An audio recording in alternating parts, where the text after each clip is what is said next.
ہمارے دل میں بھی ایک دماغ ہوتا ہے جس کو ہم ہارٹ برین بولتے ہیں۔ سورہ الحج کی آیت نمبر 46 میں اللہ تعالیٰ فرماتے ہیں، کیا ان لوگوں نے ملک میں سیر نہیں کی تاکہ ان کے دل ایسے ہوتے کہ ان سے سمجھ سکتے اور کان ایسے ہوتے کہ ان سے سن سکتے۔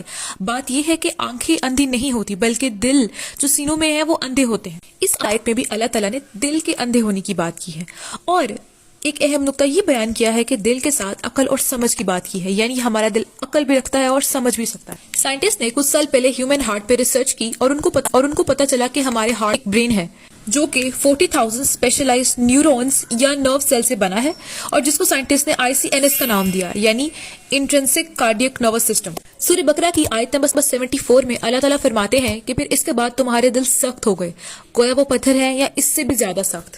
اس آیت میں بھی اللہ تعالیٰ نے دلوں کے سخت ہونے کی بات کی ہے۔ سائنٹسٹ نے بھی کچھ سال ہیومن ہارٹ پر ریسرچ کرنے کے بعد یہ بتایا ہے کہ ہیومن ہارٹ میں برین لائک کوالٹیز بھی ہیں۔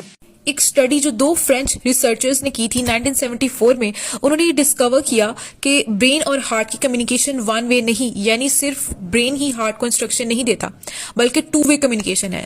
یہاں پر ہارٹ بھی برین کو انسٹرکشن دیتا ہے اور سم ٹائمز برین انسٹرکشنز دیتا ہے ہارٹ کو اور ہارٹ وہ انسٹرکشنز اوبے نہیں کرتا۔ اس سے یہ پتا چلتا ہے کہ ہمارا ہارٹ بھی کچھ حد تک انڈیپینڈنٹلی کام کرتا ہے۔ ریسنٹ ایئرز میں ہارٹ کو ری کلاسیفائڈ کیا گیا ہے ایز این اینڈوکرائن گلینڈ کیونکہ یہ نیو ہارمونز پروڈیوس کرتا ہے جو کہ ہے ANF یعنی ایٹریل ناٹریوٹک فیکٹر۔ یہ ہارمون افیکٹ کرتا ہے کڈنی کو، بلڈ ویسلز کو اور برین کے کچھ حصے کو۔ اب ہارٹ کچھ ایسے ہارمونز بھی پروڈیوس کرتا ہے جو برین کو افیکٹ کرتے ہیں اور برین کو انفلوئنس بھی کرتے ہیں۔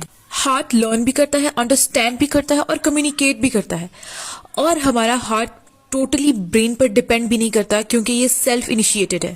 اور بچہ جب ماں کے پیٹ میں ہوتا ہے تو اس کا دل دھڑکنا شروع ہو جاتا ہے یہاں تک کہ اس کا دماغ ابھی بنا بھی نہیں ہوتا۔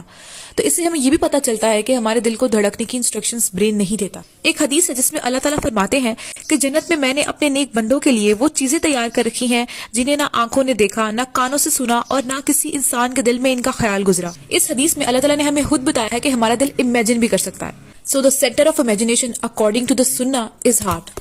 سورہ عمران کی آیت 154 میں اللہ تعالیٰ فرماتے ہیں کہ اس سے غرض یہ تھی کہ خدا تمہارے سینوں کی باتوں کو آزمائے اور جو کچھ تمہارے دلوں میں ہے اس کو خالص اور صاف کر دے، اور خدا تمہارے دلوں کی باتوں سے خوب واقف ہے۔